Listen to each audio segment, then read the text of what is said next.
João capítulo 17, verso 1 ao verso 19. Aqueles que puderem, eu convido a ficarmos mais uma vez de pé e acompanharmos atentamente e com reverência a leitura da palavra do Senhor. Aqueles que têm as Bíblias mais antigas vão perceber que esse capítulo praticamente está todo em vermelho, né? São palavras de Jesus. Normalmente as Bíblias antigas faziam essa diferenciação. Diz assim o texto bíblico: tendo Jesus falado estas coisas, levantou os olhos ao céu e disse: Pai, é chegada a hora. Glorifica a teu filho, para que o filho te glorifique a ti, assim como lhe conferiste autoridade sobre toda a carne, a fim de que ele conceda a vida eterna a todos os que lhe deste. E a vida eterna é esta: que te conheçam a ti, o único Deus verdadeiro, e a Jesus Cristo, a quem enviaste. Eu te glorifiquei na terra, consumando a obra que me confiaste para fazer.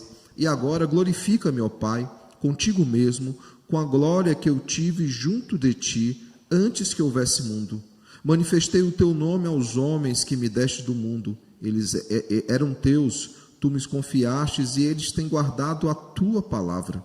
Agora eles reconhecem que todas as coisas que me têm dado provêm de ti, porque eu lhes tenho transmitido as palavras que me deste, e eles as receberam, e verdadeiramente reconheceram que saí de ti, e creram que tu me enviaste.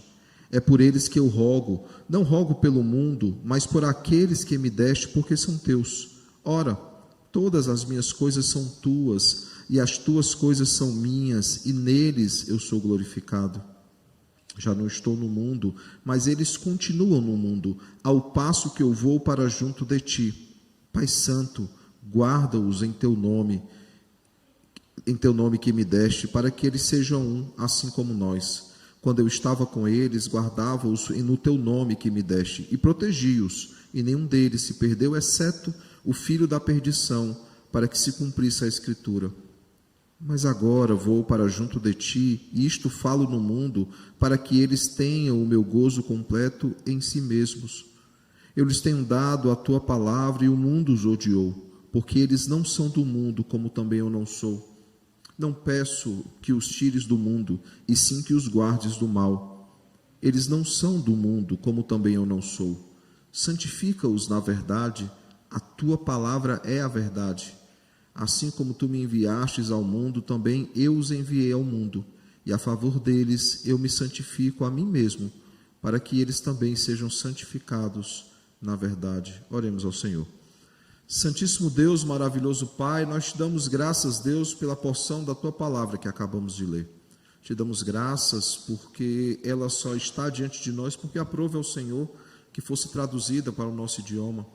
Aprove ao Senhor nos trazer a esse lugar essa manhã para ouvirmos a tua palavra, mas acima de tudo, aprove o Senhor inspirar João, por meio do teu Santo Espírito, a escrever essa palavra, Pai. E agora também o Senhor ilumina a nossa mente para que possamos entendê-la.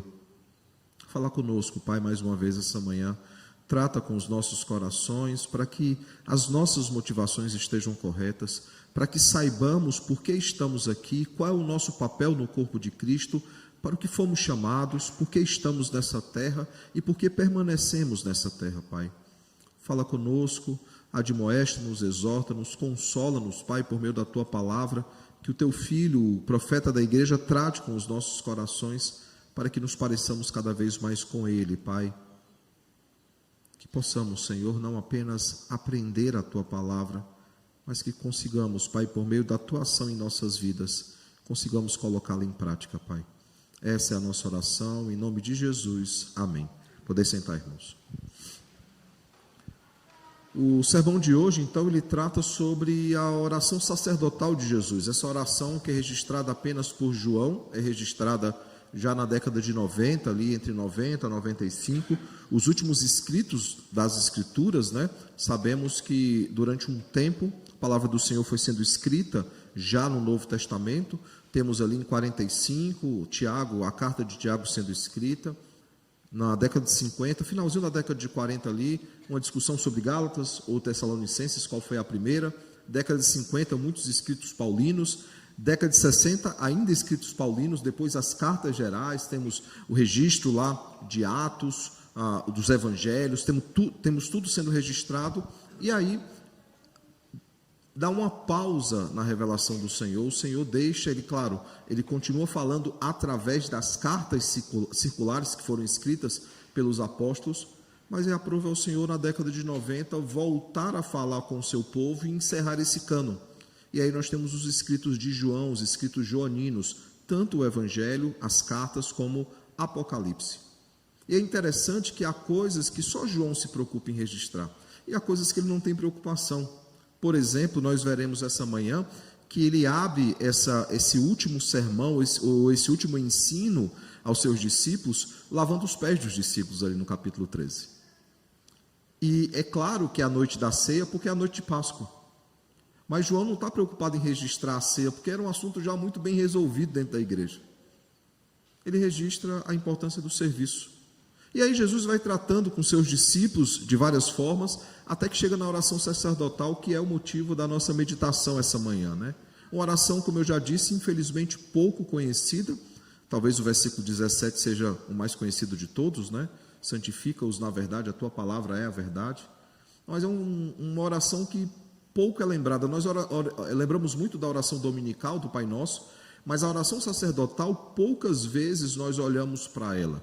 E Jesus, então, nessa despedida dos seus discípulos, após vários eu sou, né, esses sermões que ele vai pregando, ensinando quem ele é, e nós já meditamos aqui na igreja em cada um deles, ele então passa a pregar aos seus discípulos, ele passa a ensinar especificamente os seus discípulos. Não é mais as multidões, ele não está mais ensinando a outras pessoas, ele está tratando especificamente com seus discípulos. E ao tratar com seus discípulos, ele passa a ensinar várias coisas, como suportar a cruz, né, levar sobre si o chamado, viver o chamado.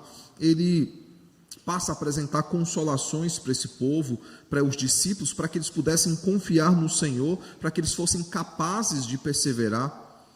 E aí ele promete então, como nós vimos, a vinda do Espírito Santo, né? O capítulo 16, ele fala da missão do Consolador, daquele que viria para convencer a respeito do pecado, da justiça e do juízo.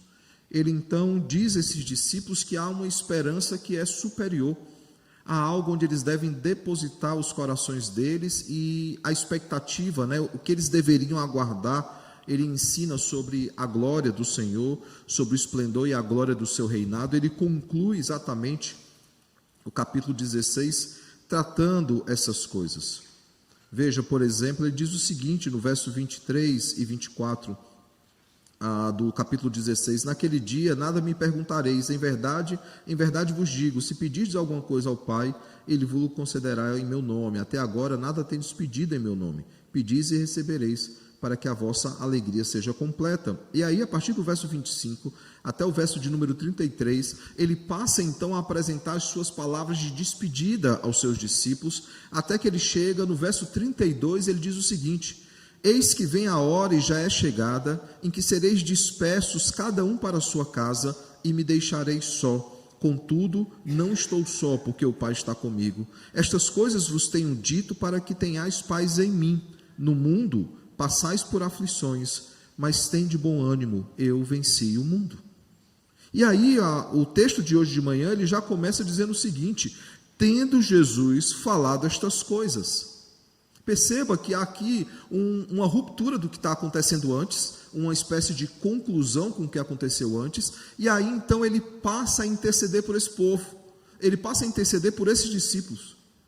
E em dado momento ele diz o seguinte: todos eles foram guardados, com exceção do filho da perdição. Há alguns anos atrás, 2010, 2011, houve um alvoroço dentro da Igreja Presbiteriana do Brasil, que determinado sujeito lá no Nordeste resolveu escrever um artigo chamado Judas, Nosso Irmão. E ele defendia copiosamente que Judas era um dos eleitos.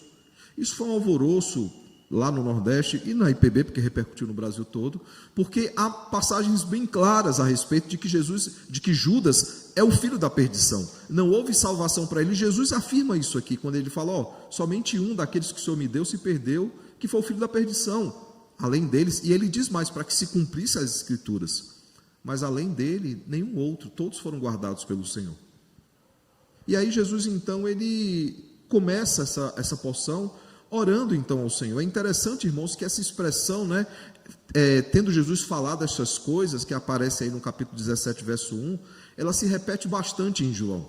Ela se repete algumas vezes em João 13, 21, ela está em 14, 26, em 16, 1 e 25, em 17, 1, que é o texto dessa manhã, em 18, 1, nós veremos justamente ele começando exatamente dessa forma, tendo Jesus dito essas palavras, saiu juntamente com seus discípulos para o outro lado do ribeiro Cedron, onde havia um jardim, e aí entrou com eles. Jesus está chegando ao Getsêmani. Perceba que é algo importante. João, ele gosta de fazer esses fechamentos. É como se ele tratasse a João, o evangelho, em capítulos. E alguém fala, mas os evangelhos têm capítulos. Nós já vimos isso já, principalmente na aula de Apocalipse, né, que a tradição de capítulos e versículos é uma tradição até nova. Em que sentido? É mais dali da Idade Média. Anteriormente a isso não tinha uma divisão de capítulos e versículos. Nós vimos, por exemplo, que quando Jesus ele vai sendo interpelado pelos saduceus, ele vai discorrer com os saduceus a respeito da ressurreição, ele não fala, porque lá em Êxodo capítulo 3, verso 6, Deus diz isso a Moisés. Não, ele fala assim, não, naquela passagem da sarça ardente, Deus disse isso a Moisés. Então era a forma como se mencionava, e João ele já é bem antecipado nesse sentido, ele cria capítulos dentro do Evangelho, ele termina uma história e aí ele interliga essa história dizendo, tendo dito essas coisas, Jesus, tendo dito essas palavras, Jesus, ele vai interligando o texto. E hoje então nós vemos que ensinando aos seus discípulos que estão reunidos por causa da Páscoa, basta lembrar que essa conversa entre eles começou no capítulo 13, ali na noite da Páscoa, quando ele lavou os pés dos seus discípulos. Jesus está ensinando os seus discípulos as suas últimas palavras, os últimos ensinos que ele teria. Basta lembrar, irmãos, que a partir daqui as coisas só vão piorar no sentido da narrativa. Sabemos que para nós foi o melhor, porque ele morreu pelos nossos pecados, mas saído daqui, eles vão para o Getsêmani. No Getsêmani, então, Jesus é traído pelo filho da perdição, que o entrega com um beijo. Ele é colocado então em julgamento, um julgamento ilegal, um julgamento irregular, com falsas testemunhas, em horário que não poderia, porque ninguém poderia ser julgado durante a madrugada. A sentença ela não poderia ser executada imediatamente, esperava-se um dia para que aquela sentença fosse executada, para que fosse suscitada testemunhas a favor do réu, para que alguém se levantasse em favor do réu. Várias coisas foram feitas erradas naquele julgamento. Ele foi então sentenciado à morte, como nós já conhecemos a história, primeiramente açoitado, depois sentenciado, depois ele vai morrer pelos nossos pecados. Não há mais momento antes da morte de Jesus, entre Jesus e os seus discípulos. Esse é o último momento dele com os seus discípulos, inclusive prevendo que ele estaria sozinho na crucificação, e apenas um discípulo está lá com Jesus, que é o próprio João, que registra o texto que nós temos essa manhã. Jesus ele desejava então ensinar as suas últimas lições aos seus discípulos, antes de sofrer e morrer pelos pecados daqueles discípulos e pelos pecados de todos nós. E para fazer isso então ele se coloca diante do Pai e ele ora. É uma coisa que ele faz bastante no ministério dele, né? Nós negligenciamos esse meio de graça que é a oração, oramos muito pouco, demoramos para orar, e quando oramos temos muita pressa para terminar a oração. Mas Jesus ele orava bastante. Nós veremos que inclusive no Getsêmani, mais uma vez, ele estará diante do Senhor orando ao Senhor. Os discípulos pegam no sono, ele fala, nem assim vocês podem vigiar comigo. Ele deseja então ensinar aos seus discípulos preciosas lições, últimas lições importantes para a vida cristã deles, principalmente agora, quando eles começariam após a morte de Cristo, mas principalmente após a sua ressurreição, pois sabemos que após a sua ressurreição, ele ainda trata com seus discípulos, ele ainda ensina os seus discípulos, e depois ele é assunto aos céus. Mas ele desejava nesse último momento, antes da sua morte, já preparar os seus discípulos para que eles caminhassem sozinhos. Jesus não estaria mais com eles após os 40 dias que ele passa após a ressurreição, quando ele fosse assunto aos céus. Ele não estaria mais visivelmente com seus discípulos, apesar que ali no final de Mateus, né, quando ele trata do grande comissionamento, ele fala, eis que estarei convosco até a consumação de todas as coisas. Ele está com a sua igreja, mas ele não estaria mais fisicamente, presencialmente, ele não estaria mais com seus discípulos, e ele deseja então apresentar algumas lições para esses discípulos, por meio de uma oração. ele está não apenas ensinando o seu povo, ele está intercedendo pelo seu povo. E essa oração, irmãos, ela nos ensina algumas lições importantes que eu gostaria de me debruçar essa manhã. A primeira lição que esse texto nos traz é que Jesus ele nos ensina sobre a obediência ao chamado. Por que eu digo isso? Veja os versos 2 a 4 dessa oração. Glorifica a teu filho para que o filho te glorifique a ti, assim como lhe conferiste autoridade sobre toda a carne, a fim de que ele conceda a vida eterna a todos os que lhe deste. E a vida eterna é esta, que te conheçam a ti, o único Deus verdadeiro, e a Jesus Cristo, a quem enviaste. Aí perceba aí a expressão final aí no verso 4. Eu te glorifiquei na terra, consumando a obra que me confiastes para fazer. Interessante porque Jesus repete isso constantemente em João. Por exemplo, em João 10, ali no eu sou o bom pastor, né? Eu sou a porta e eu sou o bom pastor, há dois eu sou ali em João 10, ele vai dizer justamente isso. Ele vai lembrar a todos que ele tinha autoridade para entregar a sua vida e ele tinha autoridade para reaver a sua vida, e esse mandato ele havia recebido do seu Pai. Jesus, ele constantemente enfatiza que ele é enviado do Senhor. Constantemente ele enfatiza que ele recebeu um mandato de seu Pai, que ele obedece àquilo que seu Pai havia mandado que ele fizesse. Percebam que Jesus o tempo inteiro ele está ensinando qual é o propósito da vida dele. O propósito, o motivo dele ter encarnado em obediência ao Pai era para cumprir algumas coisas. E ele entende isso, ele fala: Pai, eu te glorifiquei na terra porque eu consumei a obra que o Senhor me confiou a fazer. Esse é o motivo de Jesus ter encarnado. Esse é o motivo dele ter vindo ao mundo. Ele veio ao mundo para morrer pelos nossos pecados. Ele encarnou para cumprir aquilo que a necessidade jurídica era necessário que alguém que fosse Deus, mas alguém que também fosse homem, morresse pelos nossos pecados. Por isso ele é verdadeiro Deus, por isso ele é verdadeiro homem. Não há porcentagens diferentes, ele é 100% nas duas naturezas. Esse é o propósito dele estar aqui. E ao fazer isso, ele entende que ele glorificou a Deus, ele glorificou Deus Pai na terra. Por quê? Porque ele cumpriu aquilo que ele foi chamado a fazer. E sabe, irmãos, isso é uma lição importante para todos nós, porque passamos muito tempo nos perguntando por que estamos aqui. Na verdade, eu acho que perguntamos até menos do que deveríamos. Quer um exemplo bem simples? Muitos pais, eu vou falar da minha geração, tá? O que aconteceu comigo. Eu não cheguei nessa fase ainda com as crianças, mas muitos pais tinham a preocupação ali com seus 13, 14, 15 anos do seu filho, de fazer um teste vocacional no filho. De quais aptidões ele tem? Qual o melhor vestibular para ele prestar?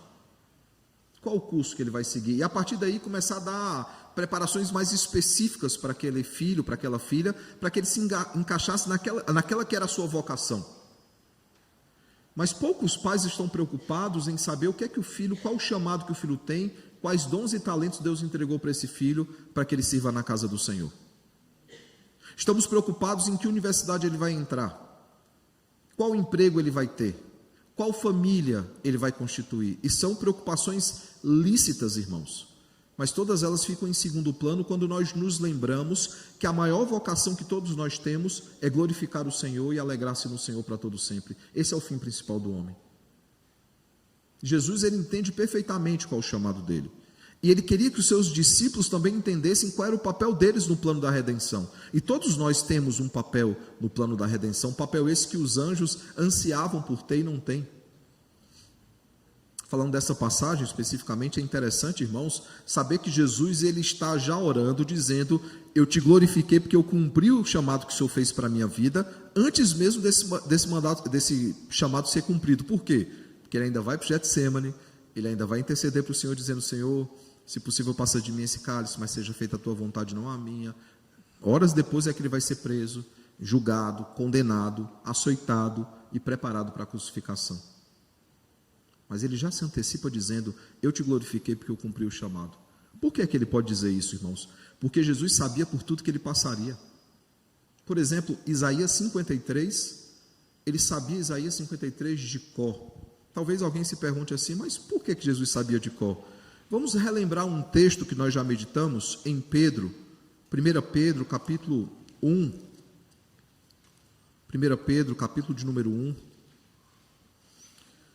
Olhemos a partir do verso 10 até o verso de número 12. O 11 já é suficiente, mas vamos ler a partir do 10 até o 12. 1 Pedro 1, 10 a 12 diz assim a sua palavra: foi a respeito desta salvação que os profetas indagaram e inquiriram, os quais profetizaram acerca da graça a vós outros destinada. Está falando aqui dos profetas, e nós conhecemos alguns textos que falam sobre Cristo e sobre a salvação por meio de Cristo. E aí veja o verso 11: investigando atentamente qual a ocasião ou quais as circunstâncias oportunas indicadas por quem? Pelo Espírito de Cristo, que neles estava, ao dar de antemão testemunho sobre os sofrimentos referentes a Cristo e sobre as glórias que os seguiriam. Perceba que Pedro afirma categoricamente, por isso Cristo ele é o profeta da igreja, que ao contrário do que o nosso imaginário muitas vezes pensa, e não é errado o que pensamos, né, que foi o Espírito Santo que inspirou os autores bíblicos, ele de fato os inspira, mas é o próprio Cristo que trata com eles e põe no seu coração aquilo que ele mesmo passaria. Os sofrimentos e as glórias, a humilhação e a exaltação de Cristo, ele transmite isso aos seus profetas. Aqueles que investigavam, que inquiriam, que buscavam atentamente saber em que ocasiões, como essas coisas aconteceriam, o próprio Espírito de Cristo estava tratando com seus profetas. E o verso 12 diz: a eles foi revelado que, não para si mesmos, mas para vós outros ministravam as coisas que agora vos foram anunciadas, por aqueles que pelo Espírito Santo enviado do céu, vos pregaram evangelhos, coisas essas que os anjos anelam para escrutar. Perceba, irmãos, que Jesus ele sabe o sofrimento que ele passaria, porque foi ele mesmo que colocou, por exemplo, no coração de Isaías 53. Ele descreve os sofrimentos que ele teria, tudo aquilo que ele passaria. Por isso que em João 10 ele diz: ninguém pode tomar a minha vida, eu a dou voluntariamente, eu tenho um poder para entregar a minha vida, eu tenho um poder para reaver a minha vida, e esse mandato eu recebi de meu Pai. Por isso que na oração aqui, quando ele abre dizendo exatamente isso: Pai, eu te glorifiquei na terra, porque eu cumpri a tua vontade, o teu chamado para a minha vida, faz todo sentido. Ele sabe exatamente qual era a missão, ele não ficou no escuro. Ele não foi mandado para algo sem saber o que aconteceria. Ele encarna, ele vem a este mundo sabendo que ele morreria pelos nossos pecados. E ele se entrega voluntariamente. Por isso que Isaías 53 diz que diante dos seus tosqueadores, ele não abriria a boca, ele não reclamaria. Quando Pilatos tenta ali negociar com Jesus, dizendo: eu tenho um poder para te libertar, diz alguma coisa, ele fala: só tem esse poder porque foi dado do céu. Jesus ele se entrega voluntariamente pelos nossos pecados. E percebe, irmãos, se glorificar a Deus é o fim principal, é o motivo da existência até mesmo do Filho de Deus, imagine de todos nós que somos filhos do Senhor por adoção, mas não somos verdadeiro Deus e verdadeiro homem como Cristo. Se até Cristo ele obedece à vontade do Pai, se até Cristo obedece o chamado do Pai, por que seria diferente conosco? Por que a resposta à pergunta por que estamos aqui seria qualquer outra senão obedecer ao Senhor? Esse é o motivo de estarmos aqui, esse é o fim principal do homem, glorificar a Deus e alegrar-se em Deus para todo sempre. Jesus ele tem como preocupação já no início da sua oração nos ensinar sobre a obediência ao chamado. Mas não apenas a obediência ao chamado, irmãos, ele vai falar do propósito da palavra. Veja o verso 6 ao verso 8 de João 17. Manifestei o teu nome aos homens que me deste do mundo, eram teus, tu nos confiastes e eles têm guardado a tua palavra. Agora eles reconhecem que todas as coisas que me têm dado provêm de ti, porque eu lhes tenho transmitido as palavras que me deste e eles as receberam e verdadeiramente conheceram que saí de ti e creram que tu me enviaste. Percebe, irmãos, que Jesus ele ensina aqui claramente que o propósito da palavra é tornar Deus conhecido, é anunciar os seus poderosos atributos, anunciar os seus poderosos feitos. Esse é o propósito da palavra. A nossa confissão de fé, lá já no primeiro capítulo, quando vai tratar sobre a palavra de Deus, né, diz que os céus manifestam a glória de Deus, o firmamento as obras das suas mãos. A revelação geral comunica a glória de Deus, mas ela é insuficiente para prover em nossos corações a fé salvadora. Por quê? Porque o pecado nos impede ou nos impedia de olhar para a criação e perceber a glória de Deus. Quando olhamos para o Salmo 19, alguns perguntam como é que os ateus, como é que pessoas que não conhecem a Deus não reconhecem a glória de Deus ali? Porque o pecado impede que eles reconheçam. Por isso, a palavra de Deus que promove, que propicia em nossos corações a fé salvífica, ela é tão necessária. Por isso que a revelação geral, que é a criação, ela é insuficiente, somente a palavra de Deus pode gerar em nossos corações a fé salvífica, e essa palavra transformou a vida dos discípulos, e transformou a vida de outras pessoas. Basta lembrar que cada um deles foi tratado pela palavra de Deus, e foi transformado pela palavra de Deus, ouvindo o evangelho, foram transformados pelo Senhor. E essa palavra comunicava algo, não uma palavra solta, ela comunicava quem era o Senhor, quais eram os seus poderosos feitos, e comunica para todos nós, por meio dos evangelhos e de outros textos do Novo Testamento, a obra redentora de Cristo. Ao dizer isso, então, irmãos, sobre a importância da palavra, ele nos mostra como é que a glória de Deus deve ser manifesta nessa terra. Alguns, e a geração de hoje principalmente, né, tem cada vez mais procurado isso, alguns querem manifestar a glória de Deus por meio de dons e de bens. É o que o Piper chama da idolatria dos dons e a idolatria dos bens. Não, irmãos, o que é manifesto como palavra do Senhor é o que é importante para as nossas vidas. Isso manifesta a glória de Deus. João, por exemplo, ele é o que menos registra milagres. Ele registra alguns poucos, 6 ou 7.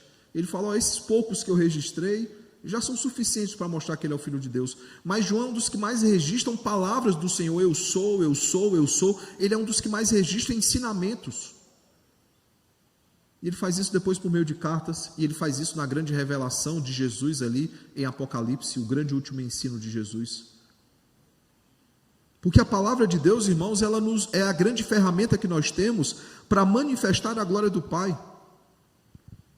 E esse é e sempre será o chamado da igreja, irmãos, o nosso fim principal, glorificar a Deus entre os povos e manifestar a nossa alegria, o nosso contentamento por ser povo do Senhor. E nós fazemos isso o tempo inteiro, e esse é o propósito da palavra. Mostrar a obra redentora e como a obra redentora nos alcançou e nos transformou, e como pode transformar todos aqueles que foram eleitos de antemão. Jesus, ele fala isso claramente, inclusive quando ele diz, né, santifica-os na verdade, a tua palavra é a verdade. Quando ele vai dizer, eu não oro somente por esses que o Senhor me deu agora, mas por aqueles que o Senhor ainda me dará, que ouvirão a tua palavra e serão transformados pela tua palavra.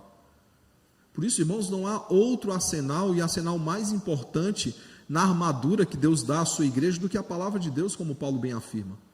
É uma arma de defesa, uma arma também de ataque, é a arma que guarda a igreja em santificação, e a arma poderosa de ataque contra os males desse mundo por meio da evangelização e de missões.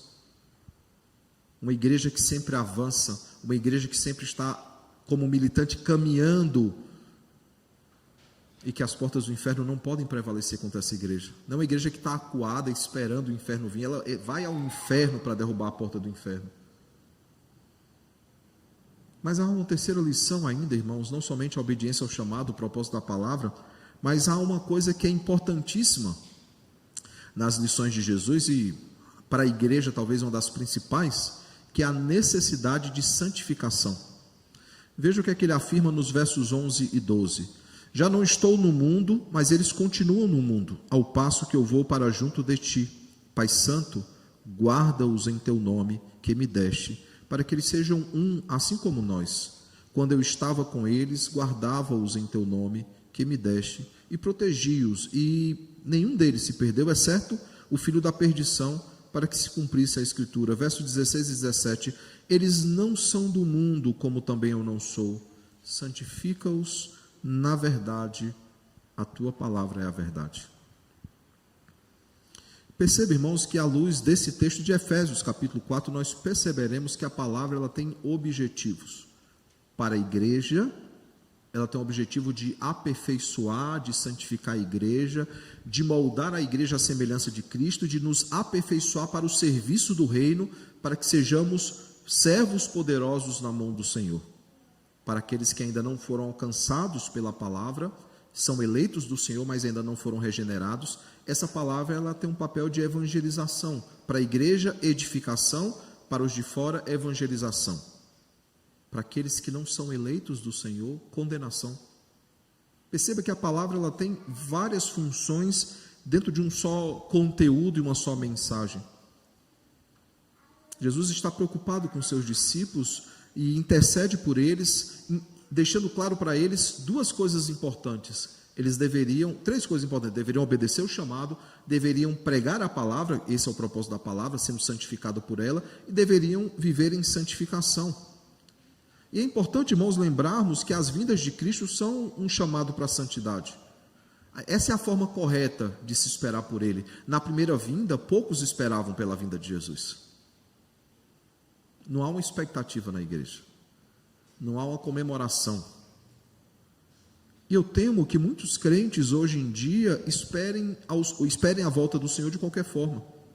Por exemplo, Paulo, quando inquirido em 1 Tessalonicenses sobre a vinda de Cristo, antes de falar sobre a vinda de Cristo no capítulo 4, no capítulo 3 ele fala de santificação.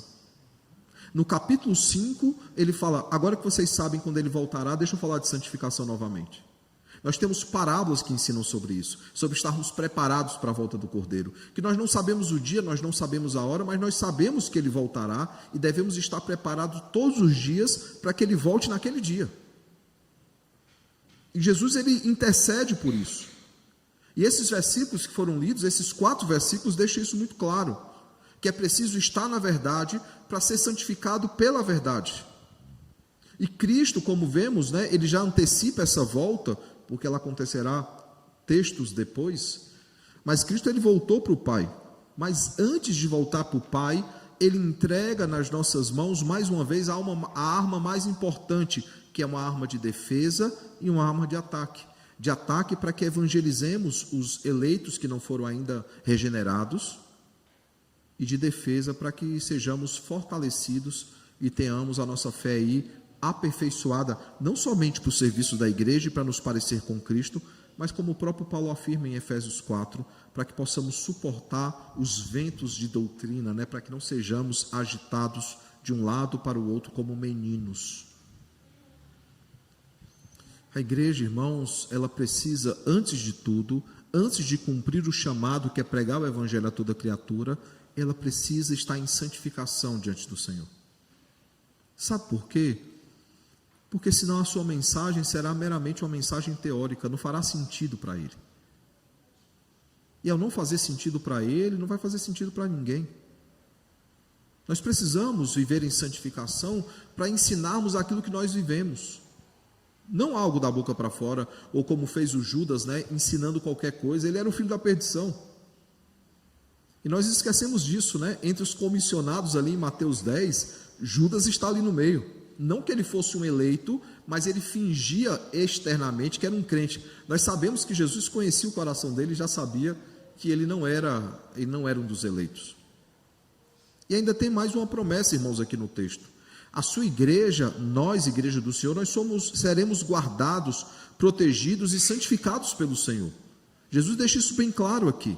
Isso nos lembra, aquilo que nós repetimos tantas vezes e às vezes não refletimos sobre, uma vez salvo, salvo para sempre. Isso nos lembra, irmãos, que é Deus quem salva o seu povo e é Deus quem mantém o seu povo salvo. Não é mérito nosso, não é obra nossa, nós não salvamos a nós mesmos, é Ele quem nos salva e é Ele quem nos mantém salvos. Como Pedro, na carta já citada aqui, na primeira carta, no capítulo 1, verso 5, versos antes daqueles que nós lemos essa manhã, quando ele diz que sois guardados pelo poder de Deus, mediante a fé, para a salvação preparada para revelar-se no último tempo. Ou seja, irmãos, Cristo ele garantiu a salvação do seu povo. E ao fazer isso, ele mostra então que ele é o suficiente Senhor e Salvador das nossas vidas. E uma ênfase enfática nessas duas expressões: ele é Senhor e Salvador. Muitos querem um Cristo que é Salvador, mas poucos se sujeitam ao senhorio de Cristo. Eu pergunto então, irmãos, quais são as aplicações que nós podemos tirar dessa manhã para responder à pergunta, né? Por que estamos aqui? A primeira coisa que nós devemos aprender, irmãos, é glorificar ao Senhor. E para glorificar ao Senhor, nós precisamos cumprir o seu propósito para as nossas vidas. Glorificar ao Senhor, cumprindo o seu propósito para as nossas vidas. Temos glorificado o Senhor, irmãos, ou a nossa preocupação e a nossa agenda é com qualquer outra coisa menos isso? Nós temos de fato buscado o Senhor? Nós temos de fato glorificado ao nosso Deus? Ou temos vivido de qualquer forma? Segundo, nós precisamos aprender a palavra.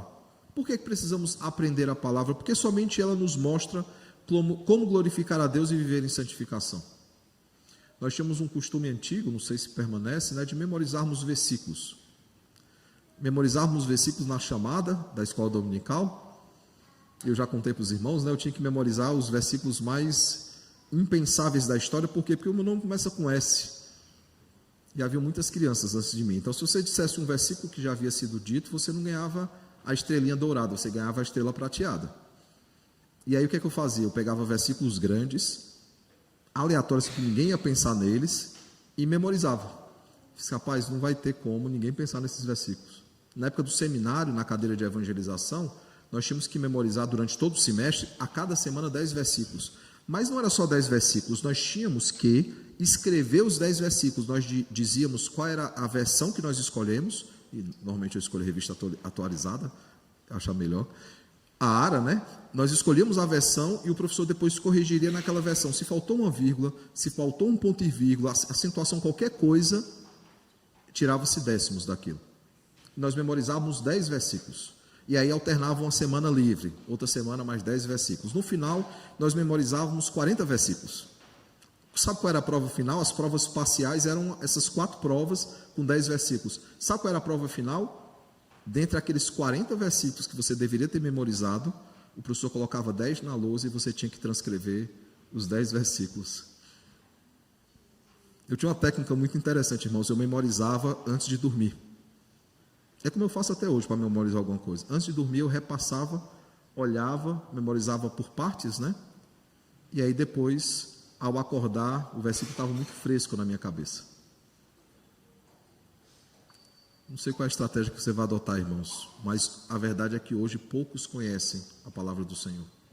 Até nós presbiterianos, que sempre fomos conhecidos como o povo da palavra, hoje há presbiterianos que não têm intimidade nenhuma com as Escrituras. Eu lembro de um treinamento que eu dei enquanto presidente de presbitério ali em Mossoró. Eu dei um treinamento para alguns oficiais e nós faríamos um estudo em Tiago, e eu pedi que eles abrissem a Bíblia, e um dos oficiais, já oficiais concorrendo à reeleição, era um treinamento do presbitério para várias igrejas, colocou a Bíblia para cá, colocou a Bíblia para lá e não achou Tiago. Tiago, gente, não estou falando de Abacuque, não estou falando de Ageu, estou falando de Tiago. E aí eu olhei para ele e falei assim, com todo cuidado para não expô-lo, né? Eu falei assim, você não sabe onde fica Tiago? Ele disse, não sei. Novo Testamento. Que é uma porção que muitos crentes conhecem, né? Hoje alguns crentes não querem saber do Antigo Testamento. Novo Testamento, irmãos. E ele não conhecia. Nós precisamos, irmãos, aprender a palavra, porque é a palavra que nos ensina como nós devemos glorificar a Deus, como nós devemos viver em santificação, e é a mensagem que deve ser anunciada e pregada àqueles que não conhecem ainda o Senhor. Terceira coisa, irmãos, primeiro, glorificar o Senhor. Segundo, aprender a sua palavra. Terceiro, viver em santificação. E para vivermos em santificação, nós devemos buscar sempre obedecer ao Senhor e viver para a sua glória. Esse é o fim principal do homem, irmãos, glorificar a Deus e alegrar-se nele para todo sempre.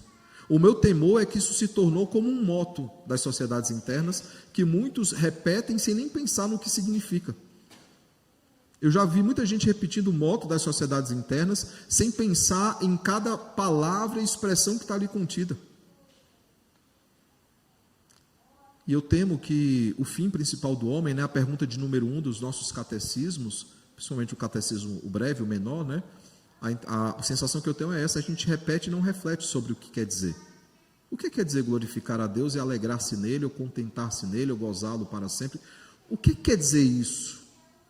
Bem, irmãos, isso aponta para uma vida de santificação. E uma vida de santificação só é possível quando nós obedecemos ao Senhor, e para obedecermos o Senhor nós precisamos aprender a sua palavra. Ou senão seremos apenas pessoas que estão aqui sem propósito algum. Por isso eu pergunto, irmãos, por que nós estamos aqui? O texto de hoje nos responde para glorificar a Deus, para viver para a glória de Deus. Como faremos isso?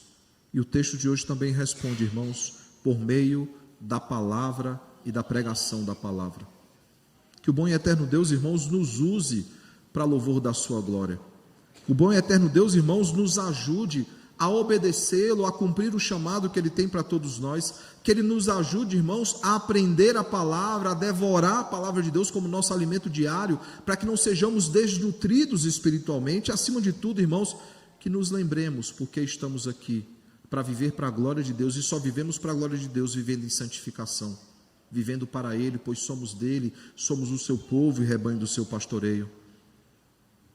Mas não apenas aprendendo essa palavra, irmãos, mas também ensinando essa palavra, porque é por isso que estamos aqui. Esse é o chamado da igreja, fazer discípulos, e nós não podemos viver de forma diferente, irmãos. Nós precisamos ser discípulos de Cristo vivendo em santificação, e precisamos fazer discípulos por meio do anúncio da palavra. Somente assim e apenas assim nós glorificaremos o Senhor, porque assim como Jesus, irmãos, nós glorificaremos o Senhor se nós cumprirmos o chamado que Ele tem para nós, aquilo que Ele nos chamou a fazer nessa terra.